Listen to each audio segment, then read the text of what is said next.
All right, what's the word, man?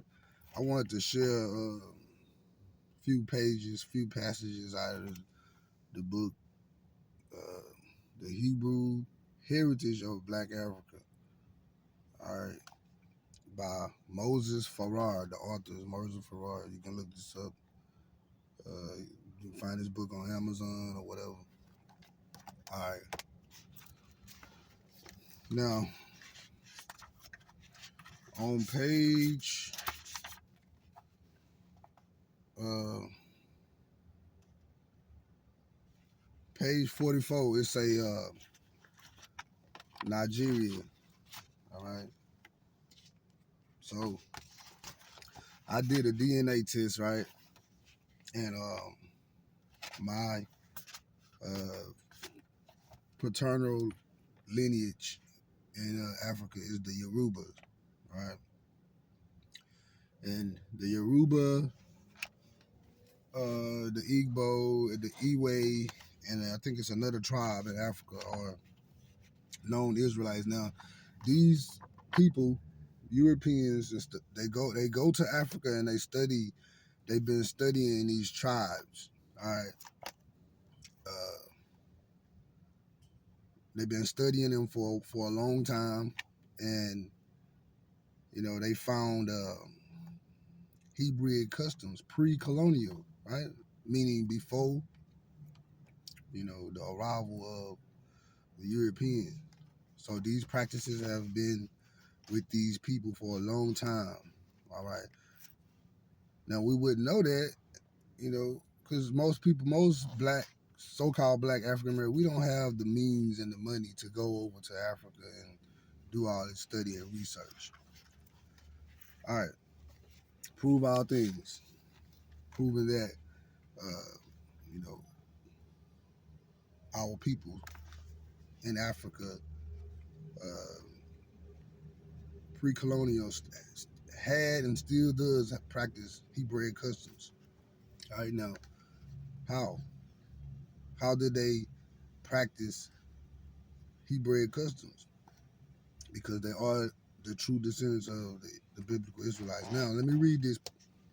It says, J.T. Basin, for many years, a missionary among the Igbo. You see? Now, we know what the missionaries do? They go over there and they try to preach Jesus Christ to people, right? In other words, make people Christians.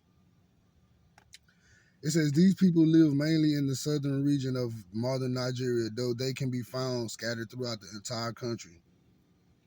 Because these people are largely non-Muslims, it is likely their ancestors were among the slaves transported to America and the West Indies. According to Basin, in his book entitled Among the Igbos of Nigeria, there are certain customs which point to Levitical Israelite influence.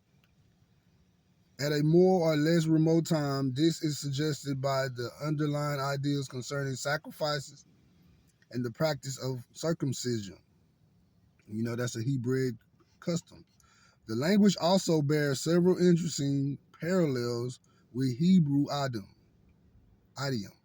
He later notes that among the Igbo people, there is a distinct recognition of a supreme being, benefits in character, who is above every other spirit, good or evil.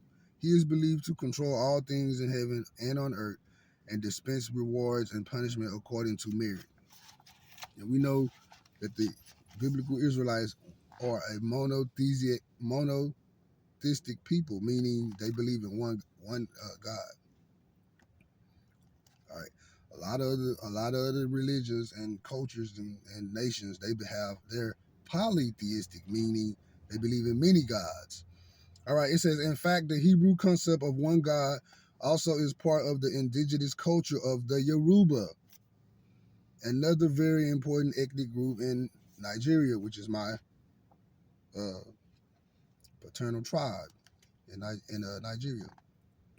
It says the Yoruba, like the Igbo, live mainly in coastal states of modern-day Nigeria, adjacent to the Iwe and the Akan. Okay, so yeah. So the Akan people is also Israelites. And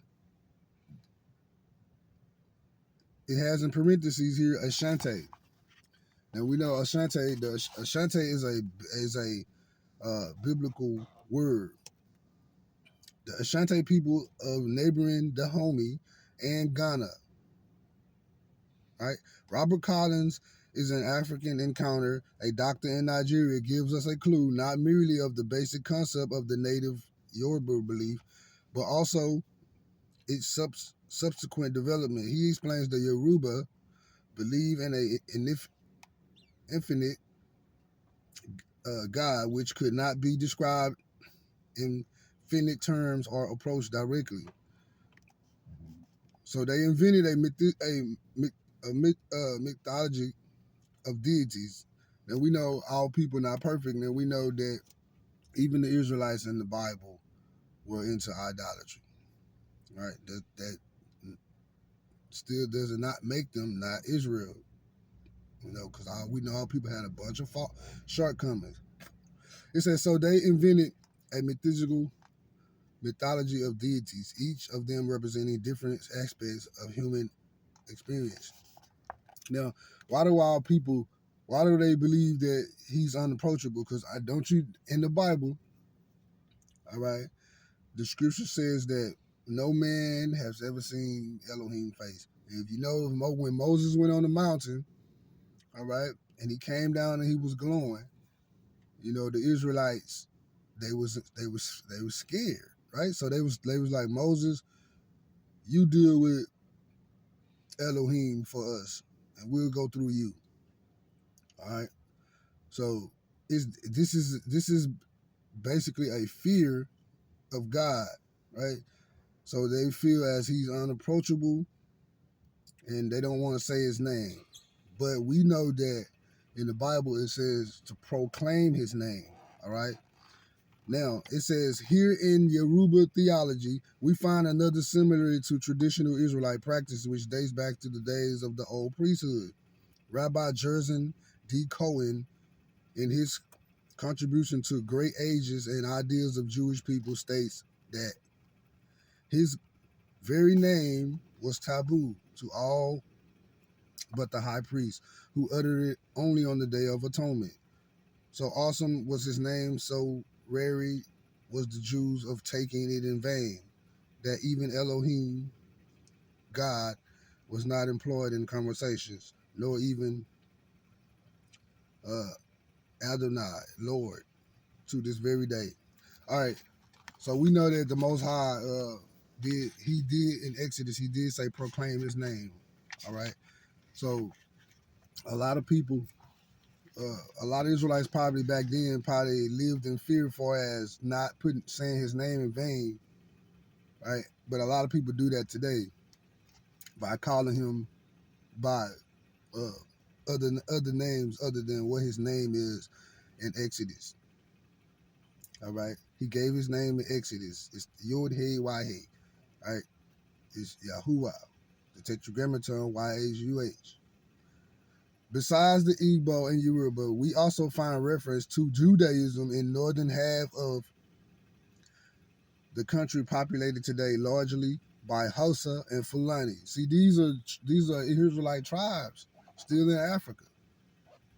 It said the latter sometimes spell fuel or peel. Iman D. Moro devotes considerable space to the Fulani in his book Affairs of West Africa. He concludes that after the overthrow of the Hyksos, rulers of Egypt, many of their Hebrew kinsmen found their way into the interior of Africa. Okay, throughout time and history, and you know, these Europeans go over there and they do their study and they research of these African tribes, and they know that the Hebrews fled into Africa. We've been fleeing into Africa since Babylon, since the Assyrian captivity. All right, now it says, by the way of Libya, he remarks a few pages later that the Hebraic flavor, if one many puts it so, which seems to permanent, many of the Fulani customs have been recorded by many observers. See, I told you. Maurice Adbedi, a French historian, asserted that the Semitic origin of the Fulani of the Niger cannot be questioned. See? He believed Jews from North Africa also joined their brethren many years later in the 2nd century CE to found the Empire of Ghana. Professor William thinks it therefore is not surprising to find the Fulani also living in neighboring lands of the Cameroon and Senegal. All right. All right. So page 7, it says Africa is homeland of the Israelites, or Hebrews 2. It says there is evidence in the Bible and elsewhere that Abraham, the original Hebrew and father of the Israelites, was of Cushite or black African descent. Now that's why Abraham's name was changed, because Abraham is Shemitic. So Abraham's name was changed from Abram to Abraham, because he does have Cushite, the son of Ham, Noah's son Ham, right? So the Israelites are basically mixed with Shem and Ham, right? The Israelites have been mixing with the Cushites and Ham in Africa since the beginning of time. Abraham first traveled to Africa, where he received permission to settle in here. In here it says the Middle East, but we know that it was never called the Middle East. It was settled in the Mesopotamia area, Middle East, what they say, land of Canaan. Moses, in many respects, the founder of the Israelites' way of life, as we know it, was born in Africa and therefore was an African. He was born in Egypt, right? This is why they try to separate Egypt from Africa, right? But it's just Northeast Africa. And the land of Canaan is also Northeast Africa. What people don't understand is that land in that region was conquered and ruled and inhabited by Hamites, Cushites, descendants of Ham. Canaan comes from Ham, right? And the Canaanites, before the Israelites took over the land, the Canaanites ruled it. So that's why they built the Suez Canal, over there in Egypt, to try to separate Egypt from Israel. When before this was done, in the 19th century, our ancestors walked from Israel, which is Northeast Africa, to Egypt. They walked, right? Right. So now, when they built the Suez Canal, now you gotta get on a boat. Okay. It says the first Passover, which was the prelude to the Exodus under the leadership of Moshe, occurred in Africa. The scene of all important Mosaic revelations on Mount Sinai took place in the Sinai Peninsula, adjacent to the continent of Africa, meaning it's attached. In addition, we already have seen the evidence that native African Hebrews who lived in Africa for many generations settled Black Africa through their Ashanti, Fulani, Yoruba, that's my tribe, Ethiopic, Bantu, and other offsprings, and today represents the majority of the people living in these areas. In conclusion, we can say that native Black African civilizations is rooted in Hebrew culture. Okay? All right. On page 20, it says, the historian Walter Claridge, in his book about the history of Ghana and the Ashanti, says, the Fani Ashantis, Waswa, and in fact, the Tweed-speaking or Akan people were originally one tribe. In summary, we find the following general observations are made by several scholars mentioned above. The Ashanti are an ethnic mixture of the people of West Africa and ancestral home of the most Black Africans.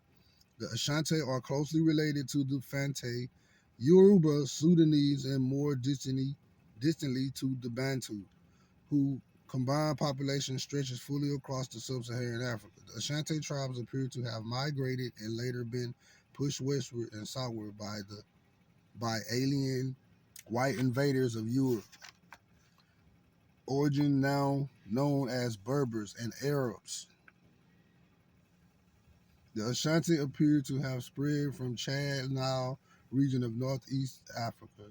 The Ashanti and related people live in the very region near the west coast of Africa, from which most black African slaves were captured and transported. Hence, they are the ancestors of most African Americans of today. Pretty much all those tribes on the west coast of Africa, if a so-called black Americans do a DNA test, it's gonna show all these tribes, and all those tribes are Bantu tribes with Hebrew backgrounds.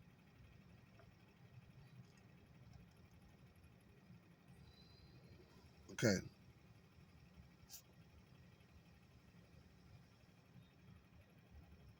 there is no doubt in the mind of Professor Williams that the Ashanti are part of the blood and culture of early Hebrews who migrated from the Middle East.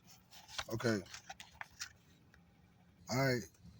So this I'm gonna do another part, maybe 3 parts, because there's a lot of information in here. All right, so this is part one of the Hebrew heritage of Black Africa. All right, um, I'll do a part two and maybe a part three later when I get some time, man. That's been my time. Prove all things. Negroes are the Israelites of the Bible. All right, these Europeans have documented this, our heritage, our behavior, our customs. All right, that's been my time, man. I'm out. Shalom.